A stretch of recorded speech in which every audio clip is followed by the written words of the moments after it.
6:13 WMAZ Morning starts now.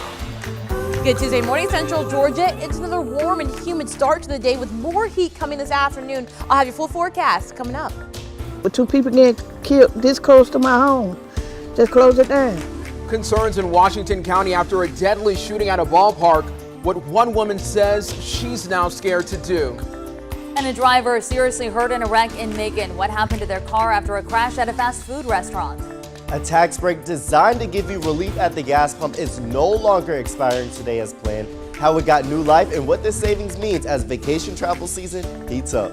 Good Tuesday morning, Central Georgia. You're taking a live look over a beautiful downtown Macon. The time is now 6:31 on this May the 31st. It's time to get on up this Tuesday morning. It's looking good on you. I'm Wanye Reese. And I'm Caitlin Eckman. TJ just said summer travel's heating up, but these temperatures also heating up along with it. Everything is going up this morning, Taylor. Yes, it sure is. I want to address that. Tuesday comes with some magic. How did I have a red dress and go back to a gray dress?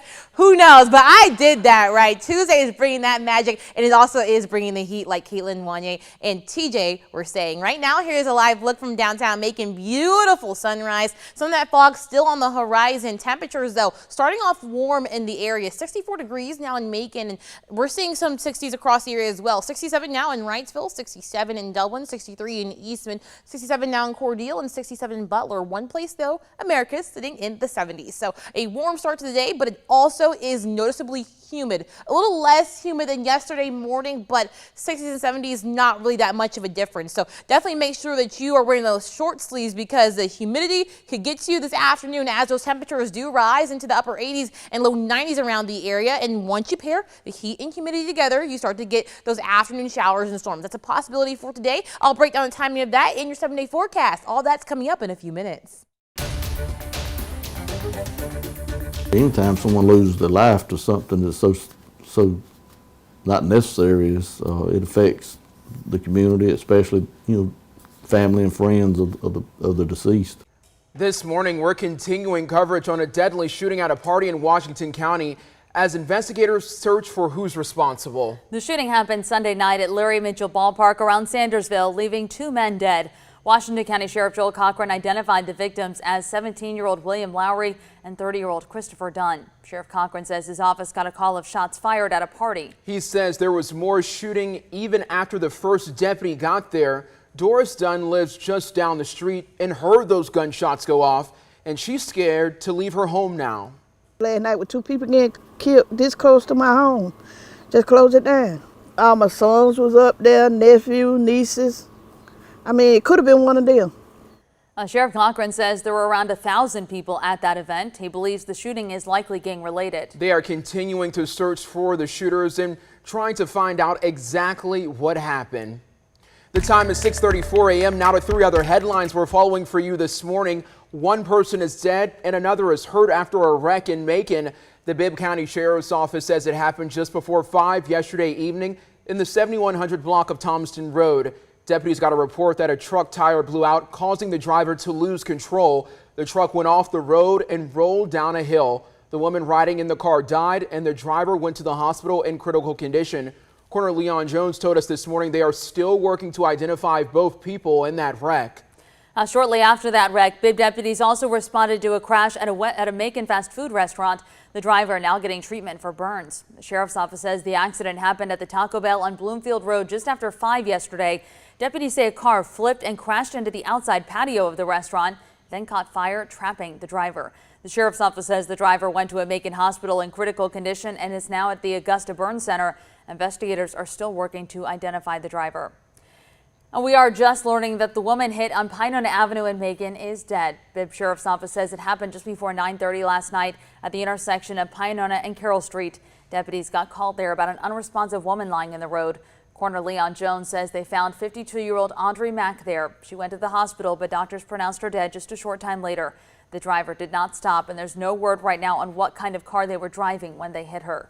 6:35 on your Tuesday morning. Tonight, you can share your thoughts and concerns on safety in Macon. Bibb County Commissioner Paul Bronson plans to host a forum for people living in District 2. The county says it will focus on public safety with representatives from the fire department and sheriff's office present. There will also be a conversation on public works projects like street lights. sidewalks, potholes, and other neighborhood-related topics. The forum happens this evening in Macon at the Rosa Jackson Rec Center on Menard Street. It runs from 5:30 to 7. If you can't make it, don't worry. 3 more forums like it are scheduled throughout the month of June. In election news, U.S. Senator Raphael Warnock plans to make a trip to Macon today to reach out to voters. His team says he'll also meet with community leaders. He's expected to stop at a small business around 5 this afternoon. The Democratic senator looks to hold on to his seat this November. He faces Republican and former Georgia Bulldogs running back Herschel Walker in the race. Now, before that trip, Senator Warnock will visit another spot in central Georgia. His team says he'll be at a farm in Musella around 2:30 this afternoon. That's in Crawford County. He and the USDA's deputy secretary plan to meet with Georgia farmers and agriculture leaders to talk about farmer stress and mental health. Well, Memorial Day is now over, but it is always time to recognize and honor those who made the ultimate sacrifice defending our country. That's right. This morning, we want to take you across central Georgia, showing you how people commemorated the day yesterday. At Linwood Cemetery in Macon, veterans and families came together to remember the people who fought for their country and died while in service. Some also honored loved ones who served, retired honorably, and later died. Linwood Cemetery is a private African-American cemetery that features prominent veterans from Macon, including Rodney Davis, Macon's only Medal of Honor recipient. In Warner Robins, people also came together to observe Memorial Day. Families and loved ones met just outside City Hall to pray and pay respects to those they've lost.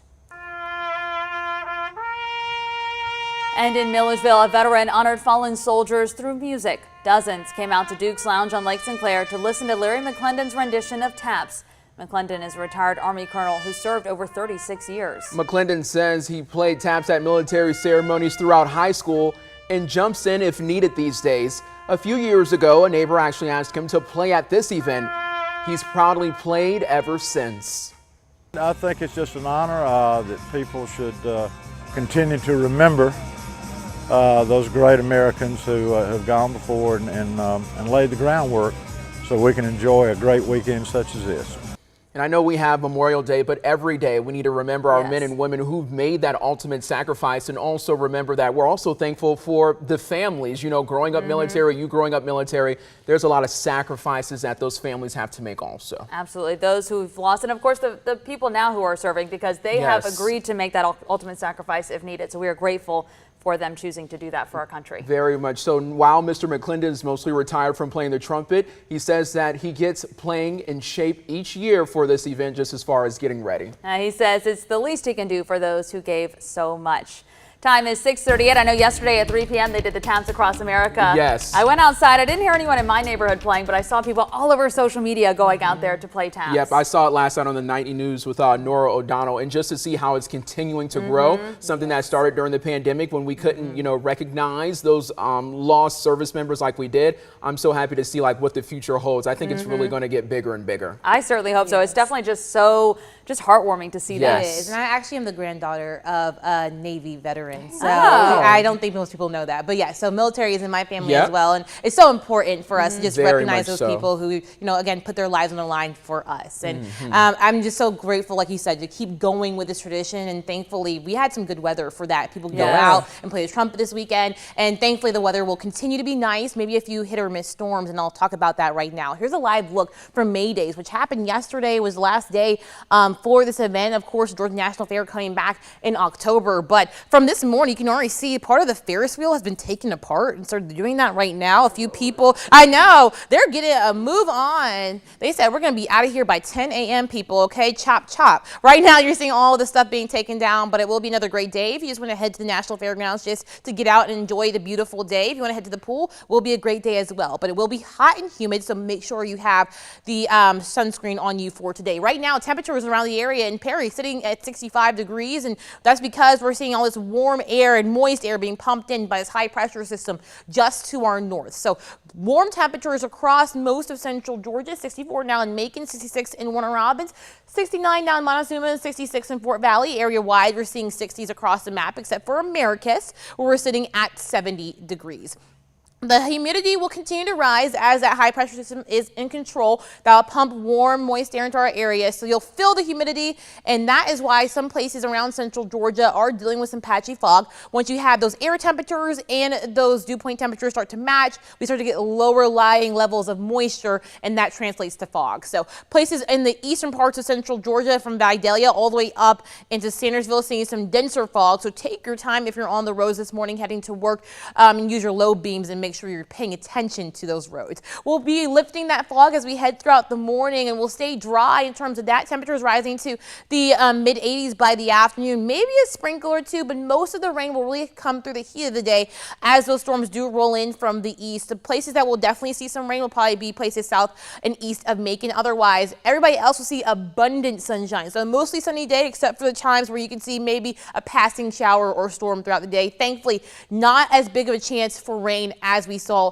yesterday. Now, definitely a great day to head to the pool. If you're heading outdoors, it will be in the upper 80s and low 90s. An isolated storm is possible, but most of us will stay dry just in case you hear anything. If thunder roars, definitely head indoors. But again, it will be quick in nature, so no need to stay indoors for the rest of the afternoon, maybe just for about 30 minutes to an hour. Throughout the rest of the week, we'll have a cold front come through, but it will be one of those summertime cold fronts where it really won't cool us down that much, but it will bring some relief from the humidity, but also to give us a chance to see some more scattered storms throughout the weekend. Now, here comes something very tropical that your model is suggesting rolling up the East Coast. You may be wondering what that is. Well, right now, that is Tropical Storm Agatha. It made landfall as a hurricane yesterday in Mexico, but that's in the Pacific Ocean. Now, what does that mean for us? Well, if Agatha continues on its track into the Gulf of Mexico, it then becomes a North Atlantic storm, and that becomes something that we start to look out for. So right now, we have a 60% chance of development over the next 5 days across the area. And if Agatha continues, we'll try to see what track it takes. Right now, the Euro model is suggesting